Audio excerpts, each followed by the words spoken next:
हरे कृष्ण, जय श्री हरि, ओम नमः शिवाय।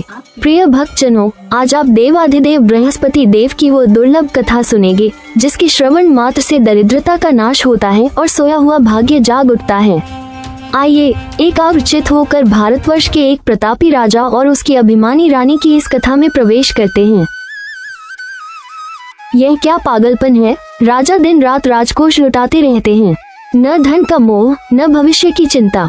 ये दान पुण्य तो हमारे विनाश का कारण बनेगा।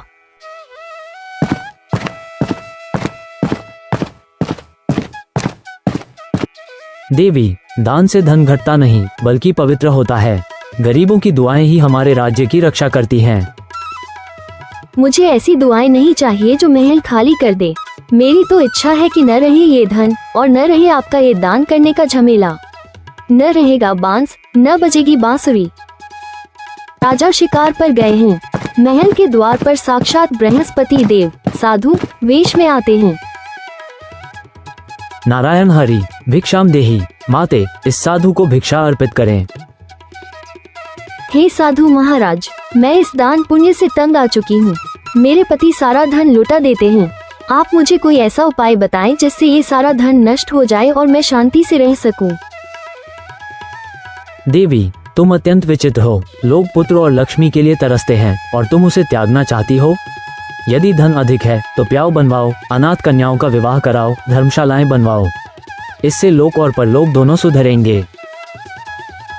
महाराज, मुझे उपदेश न दे।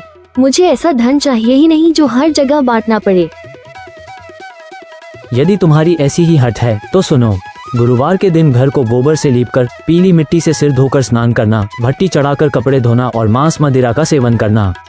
ऐसा 7 गुरुवार करने से तुम्हारा समस्त धन राख हो जाएगा। समय बीतता है। राजमहल खंडहर जैसा दिखने लगता है। खाने के लाले पड़े हैं।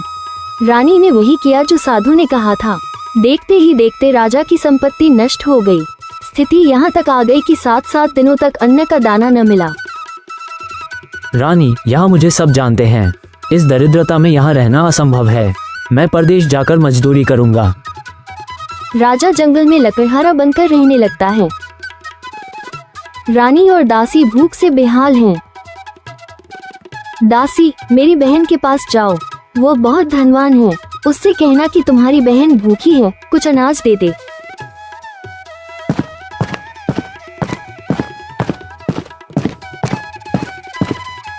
दासी बहन के घर पहुंचती है। वहां गुरुवार की कथा हो रही है।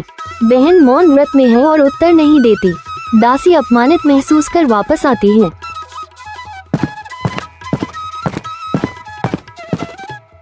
रानी माँ, आपकी बहन तो बहुत अहंकारी निकली। उसने मेरी बात सुनकर भी मुंह फेर लिया। हे विधाता, यह मेरे ही कर्मों का फल है।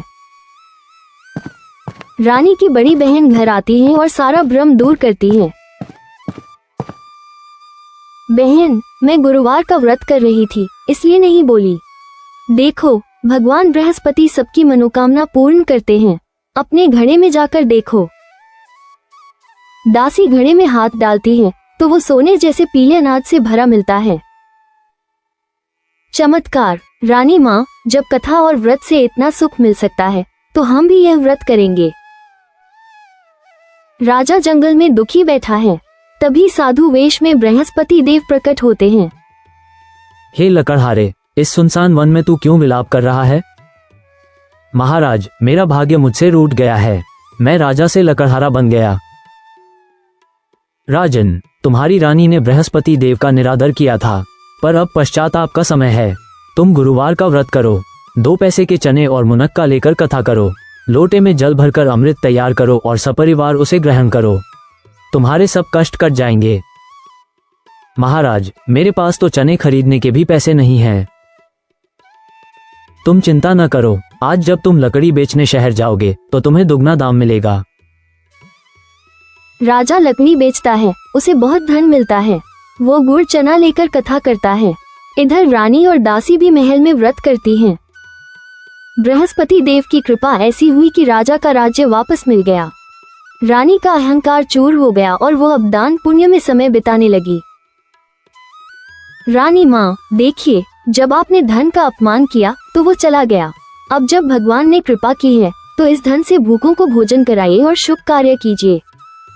सत्य कहा दासी, भगवान की भक्ति और दान ही जीवन का आधार है।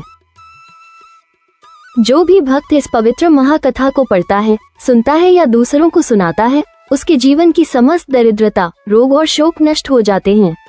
बृहस्पति देव सदैव उसकी रक्षा करते